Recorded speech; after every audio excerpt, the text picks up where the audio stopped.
Pemirsa, Ketua DPR RI Puan Maharani mendatangi pondok pesantren dan pasar tradisional di Bekasi, Jawa Barat. Dalam kunjungannya, Puan sempat berbincang dan membagikan kaos dengan warga sekitar. Namun yang menarik, warga sempat menatap ekspresi dari wajah Puan yang membagikan kaos dengan tanpa senyuman kepada warga.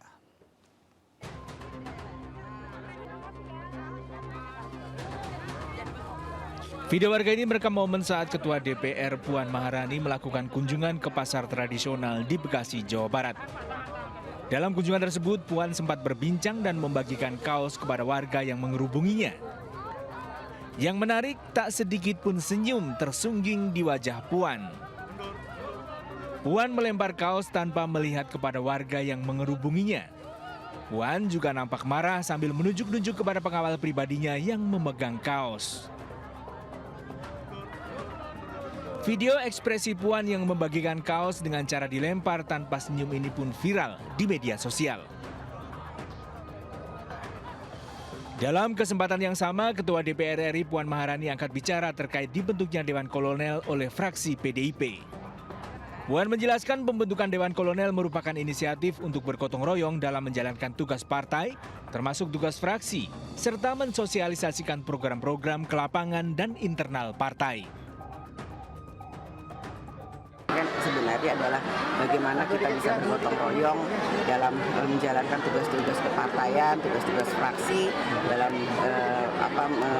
mensosialisasikan semua program ke lapangan dan ditujukan untuk internal. Sebelumnya, anggota DPR RI fraksi PDIP Johan Budi mengusulkan dibentuknya Dewan Kolonel. Dibentuknya Dewan Kolonel untuk memberikan dukungan kepada Puan Maharani untuk citra dan elektabilitas menuju Pilpres 2024. Dari Bekasi, Jawa Barat, Rahmat Hidayat, iNews melaporkan. Menjawab tantangan KPK membuktikan sumber kekayaan, pengacara Gubernur Papua Lukas NMB menyebut jika NMB punya tambang emas di Papua. Pengacara NMB mengaku akan membuktikan kepemilikan tambang emas tersebut.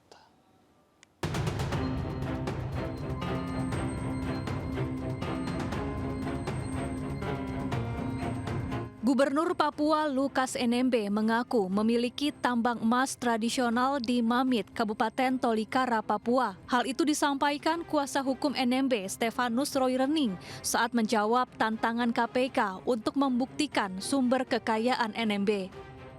Tapi dalam kesempatan itu saya harus tanya Bapak waktu itu. Pak, saya akan tanya Gubernur sebelum saya ke sini. Bapak Gubernur, ini ada pernyataan begini. Dengan senyum dia katakan, itu Freeport saya punya. Apa kamu ragukan lagi? Freeport itu saya punya. Sebagai gubernur saya punya itu Freeport. Masa kamu ragu?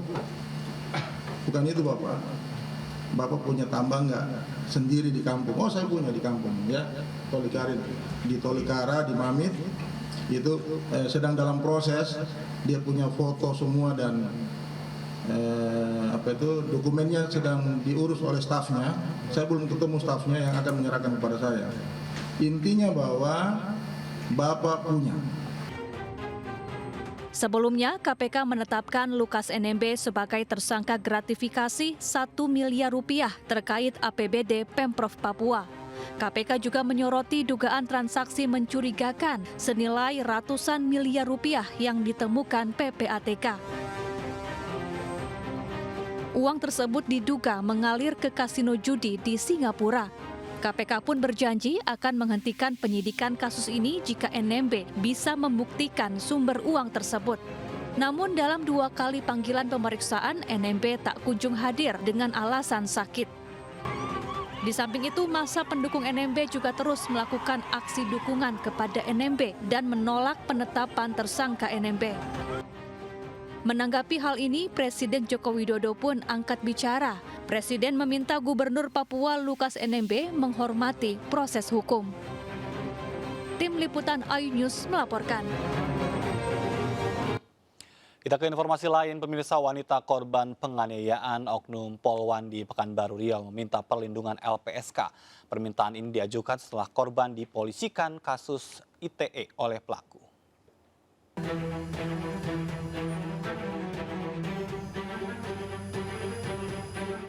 Riri Aprilia Kartini, korban penganiayaan oleh oknum Polwan Brigadir Ira Delvia Roza, meminta perlindungan ke Lembaga Perlindungan Saksi dan Korban LPSK.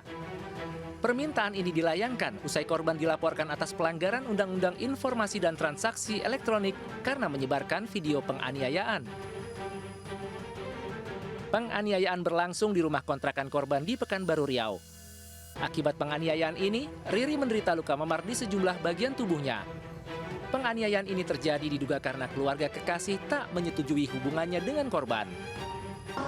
Terjadi keributan besar di depan pintu kamar, dan pintu kamar dibuka karena udah didobrak-dobrak, dan si Polwan dan ibu langsung menjambat, memukul saya, menampar, mencubit saya, dan pacar saya menghalangi saya untuk melindungi saya dari pukulan ibunya dan kakaknya. Di bagian mana aja yang dipukul, Kak? Dipukul bagian lengan, dicakar bagian leher, dan ini sekarang posisi kepala saya lagi bengkak. Dan saya sudah menjadi visum di Rumah Sakit Bayangkara. Kini para pelaku sudah ditetapkan sebagai tersangka. Salah satu tersangka merupakan kakak kekasih korban yang berprofesi sebagai anggota Polwan.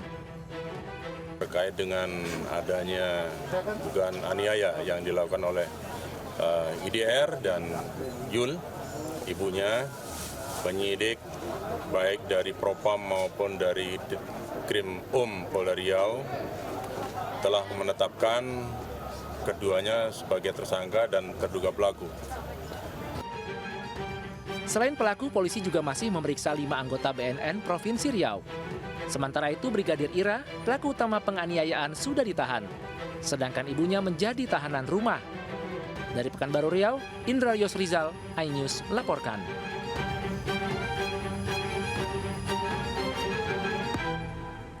Usai sudah MNC News Prime hari ini, mari berbagi untuk masyarakat yang terdampak bencana di tanah air melalui program MNC Peduli. Tetap patuhi protokol kesehatan. Saya Jaturatma, sampai jumpa.